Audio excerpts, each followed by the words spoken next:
নির্বাচনী প্রচার থেকে মুখ্যমন্ত্রীর শপথ অনুষ্ঠান পর্যন্ত থালাপতি বিজয়ের ছায়ার মতো পাশে থাকা এই মুসলিম বডিগার্ড আসলে কে? মঞ্চে ওঠা জনসভা, রাজনৈতিক মিটিং, এমনকি মুখ্যমন্ত্রীর শপথ অনুষ্ঠান পর্যন্ত বিজয় যেখানে যেখানে গেছেন সেখানে ছায়ার মতো লেগে থাকতে দেখা গেছে এই রহস্যময় মানুষটিকে। সামাজিক যোগাযোগ মাধ্যমে এখন অনেকেই বলছেন এই মুসলিম বডিগার্ড এখন নিজেই যেন একজন সুপারস্টার। কারণ ক্যামেরা এখন শুধু বিজয়কে নয়, এই মানুষটিকেও খুঁজে বেড়ায়।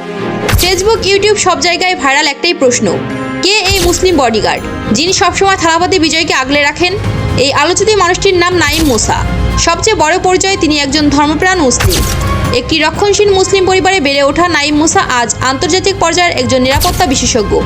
দুবাই ভিত্তিক বিখ্যাত প্রতিষ্ঠান জেন্টু সিকিউরিটি সার্ভিস LCC এর প্রতিষ্ঠাতা ও কর্ণধার তিনি। দীর্ঘ 20 বছরের বেশি সময় ধরে বিশ্বের বড় বড় তারকা ও ভিআইপিদের নিরাপত্তা দিয়েছেন এই মুসলিম সিকিউরিটি এক্সপার্ট। আর এখন থালাপতি বিজয়ের সবচেয়ে বিশ্বস্ত মানুষ হিসাবে সবচেয়ে বেশি আলোচনায় আছেন তিনি।